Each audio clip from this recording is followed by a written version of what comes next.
Images Day to everyone, especially to you, sir. I am Ella Grashini R. Handayan, and today I will discuss and introduce to you a young artist that is close to my heart from my beloved city, Panabu.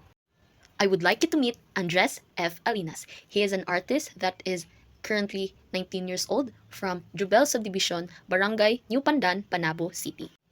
Now let's delve more on how and when did he became an artist. So actually, I separated his journey into phases. So now let's start with phase one. During phase one, which is specifically when he was still a kid, he likes to watch cartoons. According to him pa nga, movies and cartoons may be the reason that he started to draw. Dahil when he was still a kid pa daw, he likes to copy the faces of the cartoons, specifically yung nakikita niya na Avatar, Naruto, and Ben 10. Doon daw siya parang nagka-interest na mag-draw. Many years later, and now we are moving to phase two. He is now in elementary.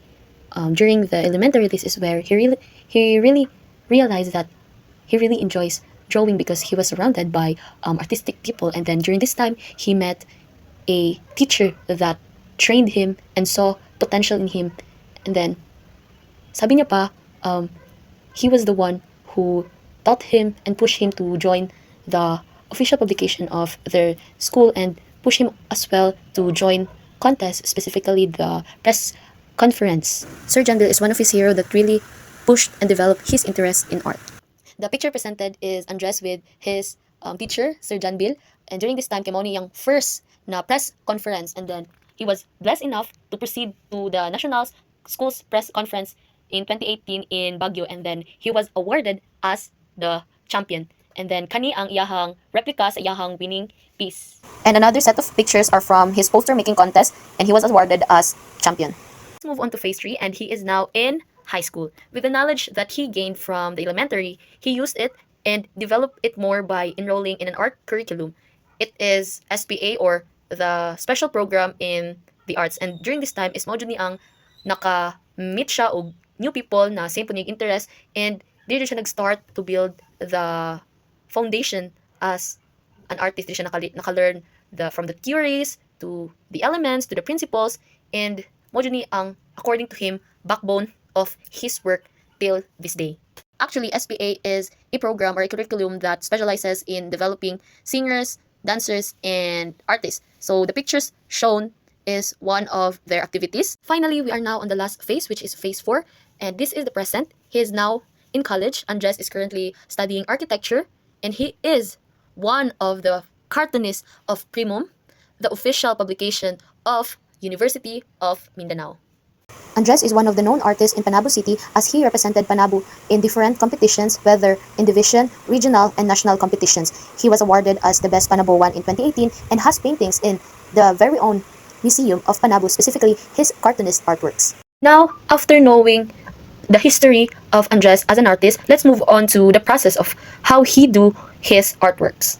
But before anything else, nag-start siya with a concept like collections of ideas and thoughts before he creates subjects and environment that is based from his themes. After the conceptualization, he now translates his idea into a sketch. Then, he will now transfer his sketch to his computer or to the canvas. Then, he renders his artwork or his drawing, starting from defining the line and the subject's form. Next is adding the values, identifying the light and the shadow of the piece, and adding the color. And lastly is just doing or adding the background and finishing touches that, and basically just fixing some small errors. Andres Alinas has two mediums, which is digital and traditional mediums, specifically ink and pencil. His subjects are usually characters and creatures because he practices character design and concept art. These are some of his artworks. His previous knowledge is what makes him understand the world through art. What makes Alinas different from any other artist is his unique style. He has this artistic fingerprint. And for example, this is an artwork that he made 2 years ago, and another one is he made recently. You can see how he applies the elements and principles of art while maintaining his style. The characters, facial structures, the themes, and the way colors are all applied. All these aspects are part of his unique style that he calls Andres Alinas style. This style is something that you discover over time. It's okay to be influenced by other artists and integrate their techniques in your own. It's a blend of foundation, principles, and personal touch that what makes your art truly yours. What is the significance of art in his life. According to him, what began as a simple hobby has now become my way of life. Art holds a profound significance in my life, and I'm really grateful for this gift from God. Every aspect of my life has been touched by art. My family has always supported my passion, and even when I was just drawing silly characters without earning a penny, my friends whom I met through our shared interests and those who simply appreciate my creations have been part of this. The new opportunities that have come my way are all thanks to this talent given to me. I love art so much that it led me to find love through art itself. So now let's move on to the challenges that he encountered when he is making his art. So technically daw, daghan daw siyang challenges na ma-encounter, but ang pinaka-specific daw is finding the right color. Dali na daw sa iya when he does art traditionally. But when it comes to digital mediums, maglisod siya, and it takes him more effort to find the right color for a piece. Like maglisod siya to choose the right color for the right environment, for the right subject, and how you can properly apply it to the drawing. But the best way to counterpart this problem, according to him, is to work on the values, the light and the shadow of the piece, because the colors, according to him, react differently to light, and understanding how light and shadow makes the work or the job easier. As an artist, he believed that everyone is capable of doing something. It just takes discipline, time, and commitment to get to the point you want to reach. So he holds into this when making art, because according to him, holding into this, especially when maglisod na siya in making his illustrations or paintings, ma-remind siya to bounce back and get better and move forward. And that would be all.